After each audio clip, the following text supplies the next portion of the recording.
At Maple Hollow's tiny airport, Ruby Dawson stood alone in a wedding dress that now felt like a costume for a play no one stayed to watch. The gauzy hem of her gown brushed against the worn tile floor, collecting dust with every shallow breath she took. Around her, the terminal sighed in its late afternoon stillness. A lone vending machine buzzed near the exit. The only other soul in sight, a woman at the ticket counter, politely pretended not to notice. A boarding pass fluttered across the floor, nudged along by a warm breeze from the sliding doors. Ruby watched it dance away, a small omen whispering that not every traveler reached their intended destination. Her fingers clutched tighter around the wilting bouquet she hadn't found the courage to throw away yet. The text from Clint still blinked on her phone screen. "I can't do this. You deserve better."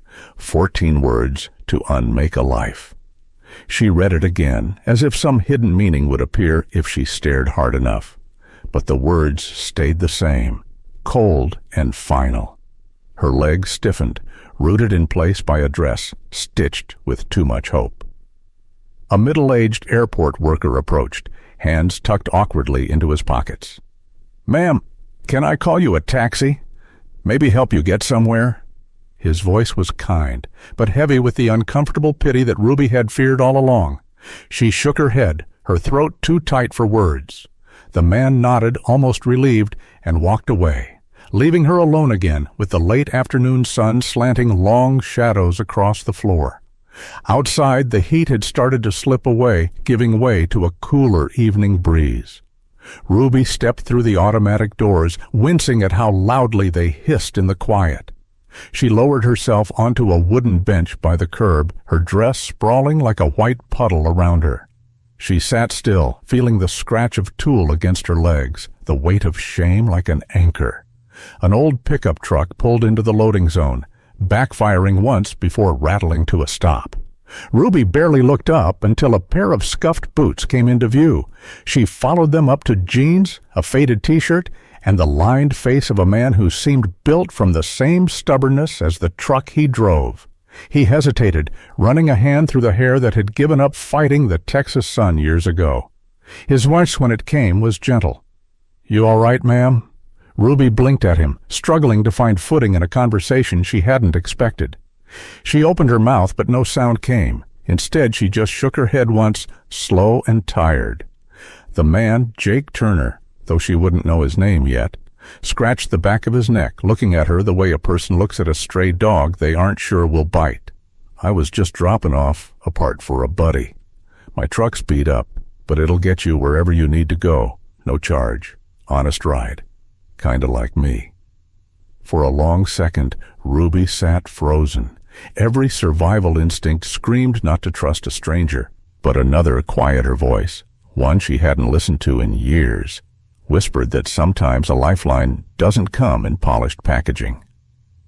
Summoning the last shreds of her dignity, she stood and gathered the heavy skirts of her dress. Without a word, she stepped toward Jake's battered truck. He opened the passenger door for her, and the mechanical groan of the hinges sounded almost like a sigh of relief. As the truck pulled away, Ruby watched the airport disappear in the rearview mirror, and with it, the last of the life she thought she wanted. The old Ford truck rumbled down a two-lane road, the setting sun bleeding gold across miles of empty fields. Dust curled in their wake, rising like pale ghosts before settling back onto the cracked asphalt. Ruby sat stiffly, her wedding dress gathered awkwardly in her lap, her fingers tugging at a loose thread near the hem. She stared out the window, counting fence posts and telephone poles like it might somehow slow her racing thoughts. Jake kept his eyes on the road, one hand resting lightly on the wheel. The dashboard of the truck bore the marks of a life well used. Faded knobs, a missing air vent, a stubborn crack running like a lightning bolt through the vinyl. Wedged between the radio and speedometer, a curling photograph showed a younger Jake, a smiling woman, and a baby balanced on his knee. Ruby noticed it but looked away quickly, the stings of someone else's losses too raw to poke at.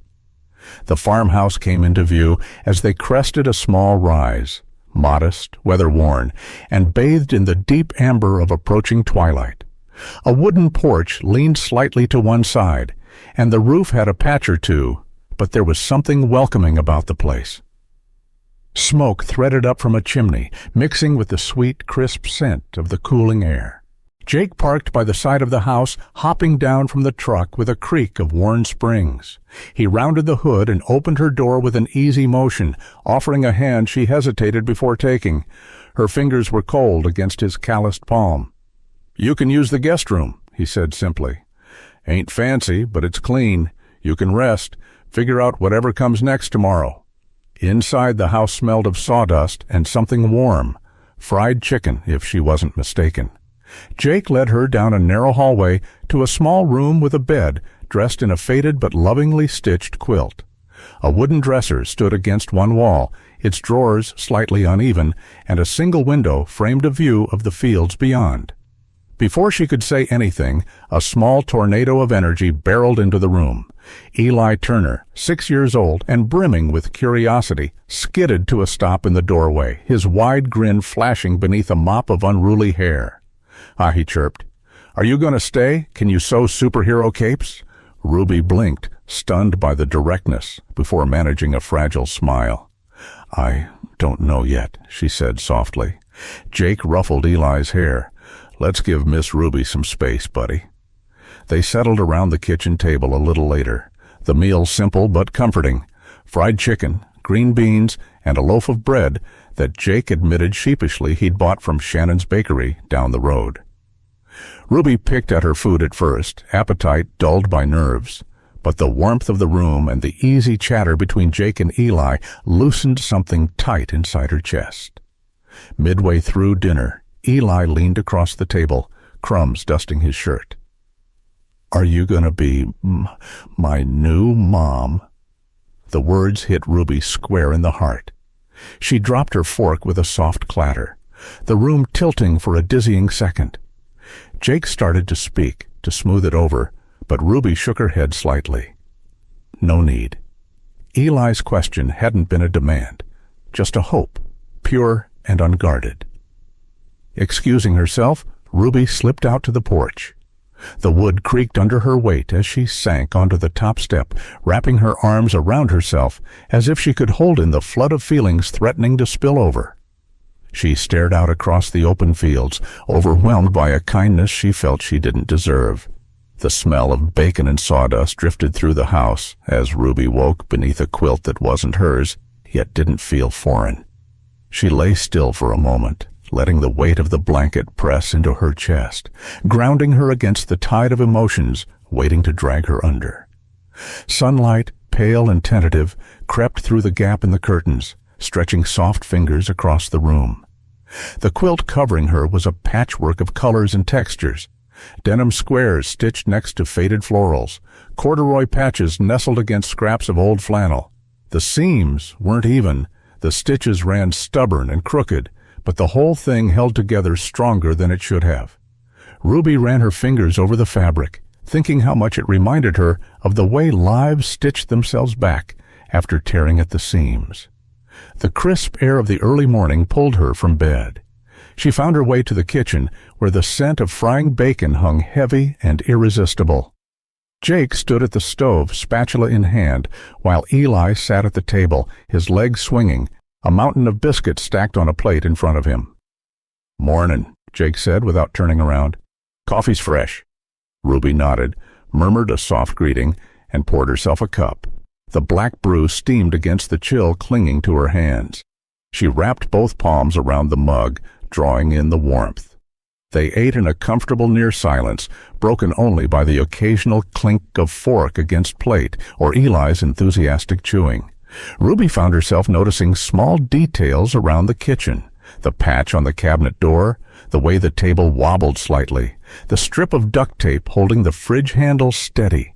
Nothing was pristine, but everything worked, kept going, kept standing. Like Jake himself, she thought. After breakfast, Jake pulled on his work boots. "Got a few jobs in town," he said casually. "You're safe here, no rush, just be." Ruby nodded, unsure how to respond to such casual trust. When the door shut behind him, a heavy silence settled, but it didn't feel threatening. She sipped another cup of coffee, washed the few dishes, then wandered outside, drawn by the crisp blue sky and the sweet woodsy smell of early fall. In the backyard, past a garden that had seen better seasons, she spotted something under a faded blue tarp. Curiosity got the better of her. Peeling back the cover revealed an old Singer sewing machine, its frame scuffed but sturdy, the iron pedal rusted but intact. Before she could think, Ruby's hands were moving, checking the wheel, pressing the pedal gently, testing the give of the gears. It squeaked in protest, but the sound sparked something inside her. Memory, comfort, the muscle-deep knowledge of making broken things work again. "What you doing?" Eli's voice piped up from behind her. He was busy stacking pieces of scrap wood into a crooked structure nearby. "I'm building a castle. It's got a bakery and a trapdoor." Ruby smiled, the expression catching her by surprise. "Looks like it's going to be strong enough to hold dragons," she said. She returned to the machine, found a dusty can of oil on the ground, and began working it into the joints. The sun warmed her back, the pedal rocked under her foot, and without realizing, she started humming. A small, tentative tune. When Jake returned, he stood quietly by the porch, watching. Ruby sat at the old Singer, lost in the rhythm of her hands and the song rising unbidden from her chest. The first sign of life she'd shown since stepping into his truck. Ruby stitched a torn flannel shirt beneath the golden light of Jake's porch, each thread pulling her a little closer to a life she hadn't dared to imagine. The old Singer machine hummed beneath her touch, steady now, its rusted reluctance eased by care and persistence.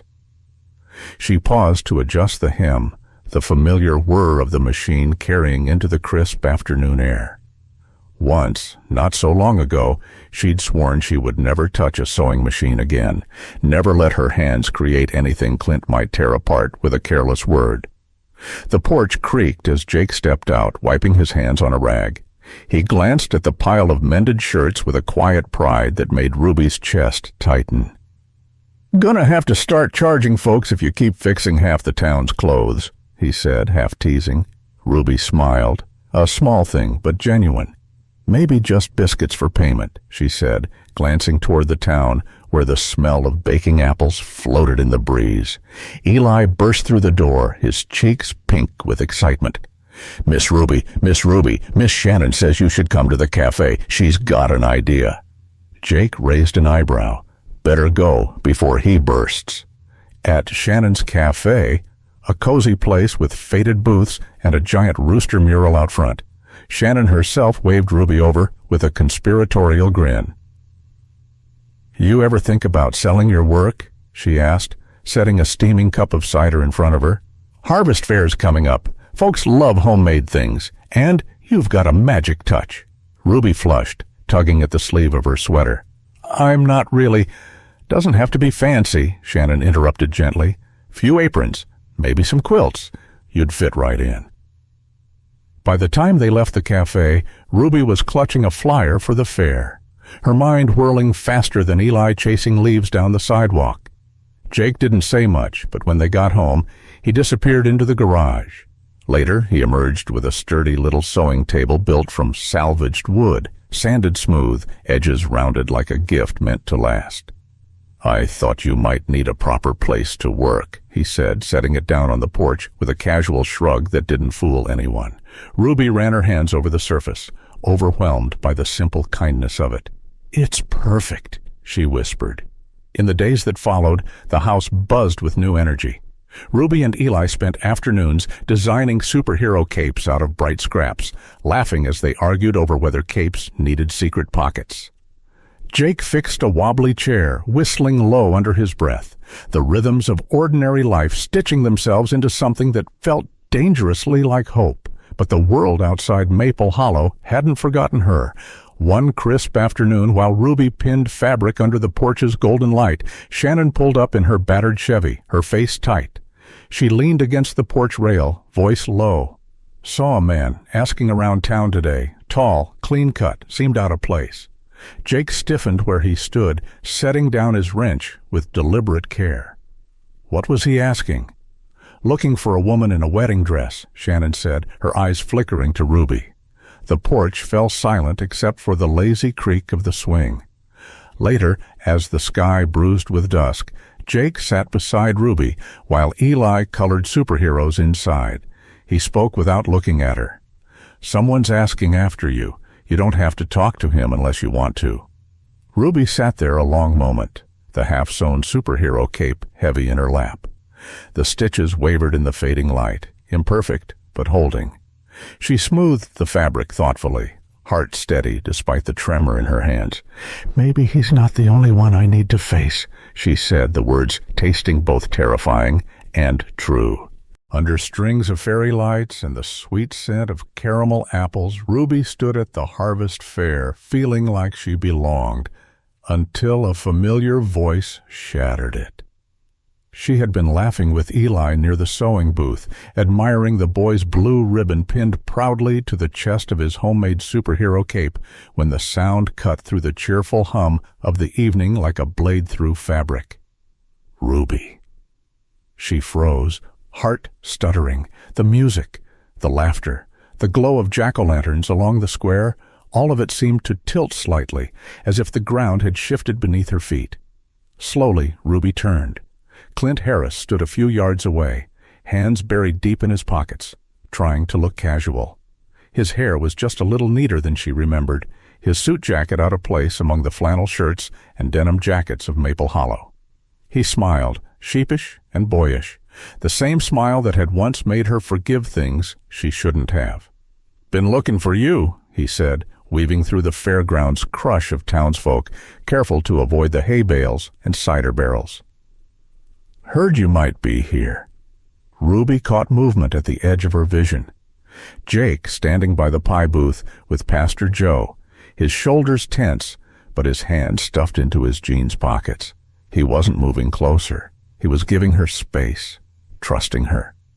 Earlier, Pastor Joe had said quietly over a paper plate of fried dough, "Sometimes you gotta face your past to see if it's still worth carrying." Ruby hadn't known then how soon she'd be tested. Clint stopped a foot away. He looked her over, his eyes snagging briefly on the simple dress she wore, a navy blue wrap dress she had sewn herself, stitched with strength in every seam.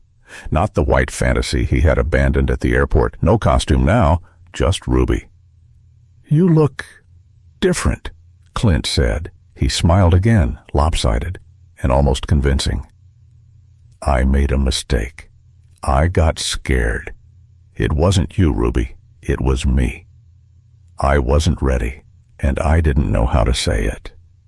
She listened, really listened, and heard not a man broken by regret, but a man afraid of being alone. His words were soft, carefully chosen, yet hollow. He was selling something, absolution, perhaps, but she wasn't in the market anymore. "You're right," Ruby said, her voice calm, her hands steady at her sides.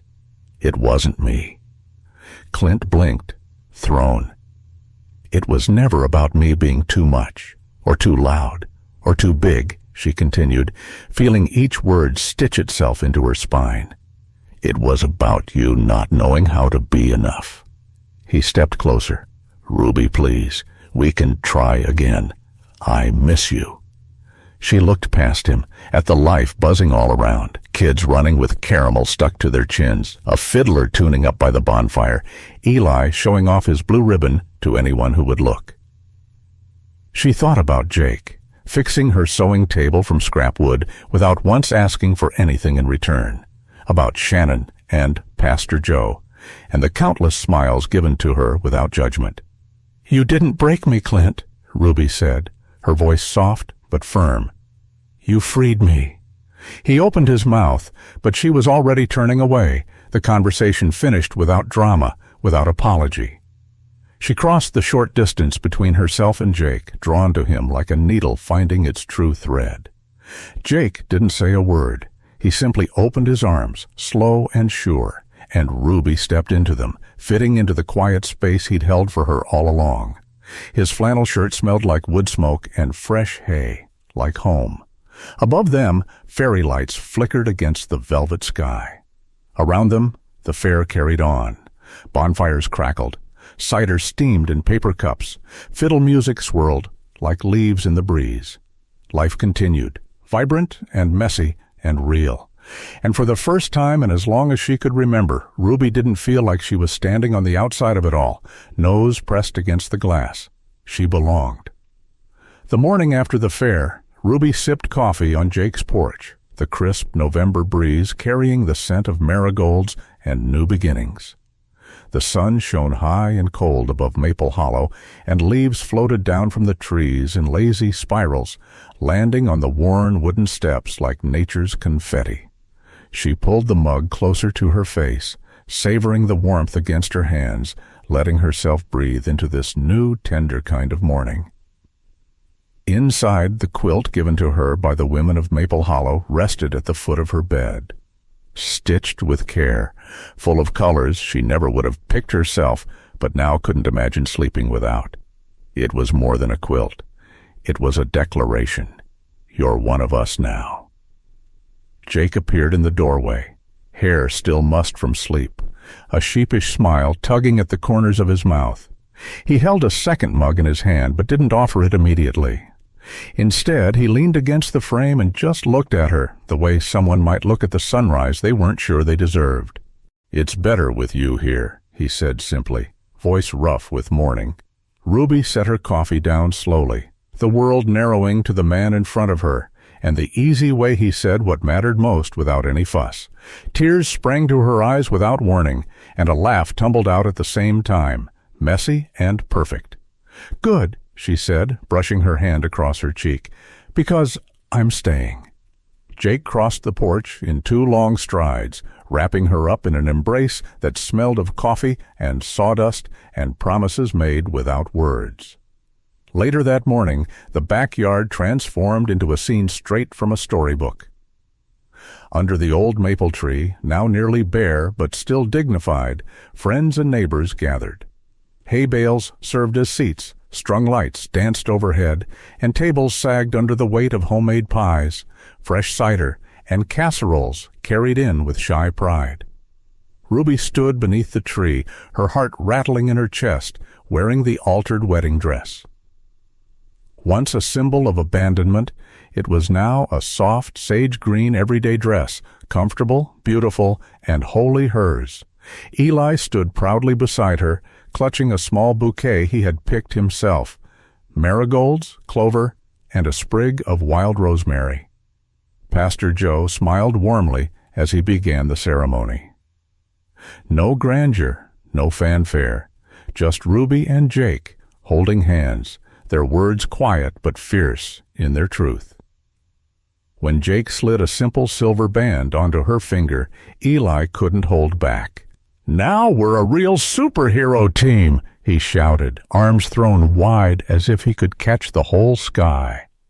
The gathered crowd laughed, and Jake squeezed Ruby's hand, his thumb brushing against her knuckles with reverence. The ceremony melted into a celebration. Plates clattered, fiddles sang, cider steamed in chipped mugs. Shannon pressed a slice of pumpkin pie into Ruby's hand with a wink, and Eli spun dizzy circles in the grass, his cape fluttering like a victory flag. Ruby leaned back against Jake's chest, his arms firm around her, and watched Eli's joyous dance. The laughter, the golden leaves, the smell of wood smoke and cinnamon, it all wrapped around her like another quilt, stitched together by hands that chose her, without condition, without hesitation. And as she rested there, breathing in the crisp November air, Ruby thought, this is what being chosen feels like. The crisp air of Maple Hollow carried the scent of marigolds and wood smoke, wrapping Ruby's new life in the gentle hush of belonging. Sometimes it takes being left behind to find the people willing to walk beside you without conditions. Like the strongest quilts stitched from worn, mismatched pieces, kindness binds us together in ways appearances never could. And perhaps, somewhere in your own days, a quiet act of grace is already waiting to find its way home.